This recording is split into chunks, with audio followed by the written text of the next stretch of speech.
Julienne Landou, la cinquantaine révolue, cette femme est mère de 4 enfants. En 1986, elle perd son mari alors que ses rejetants n'étaient que tout petits. En désaccord avec sa belle famille au sujet de la perception de la pension de son défunt mari, Julienne Landou a dû se mettre au commerce. C'est en vendant des grillades au seuil de sa parcelle qu'elle parvient à subvenir aux besoins de sa progéniture des années durant. Ses efforts ont porté ses fruits. Le premier est devenu capitaine des forces armées congolaises. Le deuxième exerce à la présidence de la République. Son unique fille est mariée et réside au Cameroun. Le Benjamin poursuit encore ses études. Son combat continue. Elle se lève tous les jours à 6 heures au quotidien pour son activité commerciale. Fière d'avoir réussi l'éducation de ses enfants, la veuve Julienne ne se gêne nullement de son statut. Pour elle, consacrer une journée aux femmes veuves est une marque de considération.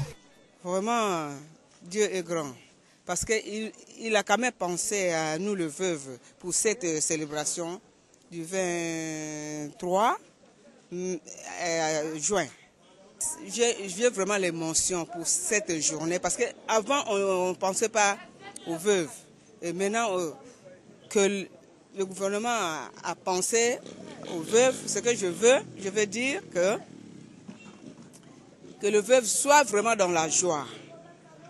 C'est pas comme avant qu'on fait souffrir les veuves, mais maintenant que ça soit vraiment une journée de reconnaissance du droit de la veuve. Membre de l'association La Veuve de Sarepta, que dirige Lydie Hortense Kourissa, Julienne Landou croit en de jours meilleurs.